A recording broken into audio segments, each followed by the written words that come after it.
கர்த்தராகிய இயேசு கிறிஸ்துவின் நாமத்தினாலே அன்பின் வாழ்த்துக்கள். பாடல் பிறந்த கதையில் நாம் இன்று காணப்போவது பேரொளி வீசிடும் தூய கண்கள் சிலுவை இயேசுவின் பேரொளி வீசிடும் தூய கண்கள் என்னை நோக்கி பார்க்கின்றன, நம் காயங்களையும் பார்க்கின்றன. என்னை நோக்கி பார்க்கின்றன, தம் காயங்களையும் பார்க்கின்றன. இந்த பாடலை அறியாத கிறிஸ்தவர்கள் இல்லை, பாடாத திருச்சபைகளும் இல்லை. காலம் கடந்த கிறிஸ்தவ பாடல்கள் என்றாலே சில பிரபலங்களின் பெயர்கள் தான் ஞாபகத்துக்கு வரும். அத்தகையோரின் வரிசையில் இல்லாத, ஆனால் அநேகருடைய உள்ளத்தில் கிறிஸ்தவ ராஜ்யத்தை தனது பாடல்களின் வழியாக கடத்தியவர் சகோதரர் மர்காசிஸ் அற்புதராஜ் அவர்கள். அவர் எழுதின சிலுவை நாதர் இயேசுவின் மற்றும் அர்ப்பணித்தேன் என்னை முற்றிலுமாய் என்ற இரு பாடல்களும் காலம் கடந்தவை என்றாலும் மிகையாகாது.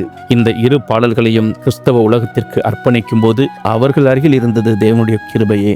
ஒரு வானொலி நிகழ்ச்சிக்காக 1978 கிறிஸ்தவ கலைத்தொடர்பு நிலையத்திலே முதலாவது பதிவு செய்யப்பட்டதுதான் சிலுவை நாதர் இயேசுவின் என்ற பாடல். இந்த பாடலை ஒளிப்பதிவு செய்ய தயாராகும் போது இந்த பாடலை எவ்வாறு ஒரு தரிசனத்தின் மூலமாக கொடுத்தார் என்று விவரித்தார். சிலுவையில் இயேசு ஆணிகளால் கடாவப்பட்டிருக்க ஒரு முரடன் அவரை தன் முரட்டு கைகளால் அந்த சிலுவையை அதிகமாக அசைப்பதை கண்டாராம். இதனால் இயேசு அதிகமாக கஷ்டப்படுவதை கண்டு இந்த தரிசனத்தை கண்ட சகோதரர் அற்புதராஜ் அதிகமாக துடித்து போனாராம். அப்போது இயேசு சொன்ன வார்த்தைகளே பாடல் கவிகளாக மாறினது. இந்த பாடலுக்கான முக உரையுடனும் ஜபத்துடனும் இந்த பாடலை ஒளிப்பதிவு செய்யும் போது அவர்கள் எல்லோரையும் கல்வாரிக்கு அழைத்துச் சென்றதாக கருதினார்களாம். FMBBக்காக ஒரு இடைவெளிக்கு பின்னர் அறைகூவல் வானொலி நிகழ்ச்சியை தயார் செய்த போதுதான் அர்ப்பணித்தேன் என்ற பாடல் முதலாவதாக ஒளிச்சுருளிலே பதிவு செய்யப்பட்டது. இந்த பாடலை தூத்துக்குடி கத்தோலிக்க ஒளிப்பதிவு நிலையத்தின் 1980 ஒளிப்பதிவு செய்யும் போது தமிழகத்தில் இருந்து அருட்பணியாளர்கள் இந்தியா முழுவதும் செல்ல வேண்டும் என்ற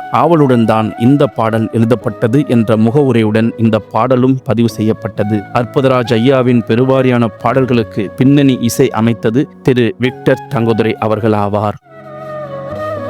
கர்த்தர் தாமே உங்களை ஆசீர்வதிப்பாராக. கர்த்தர் நாமம் மகிமைப்படுவதாக. ஆமேன்.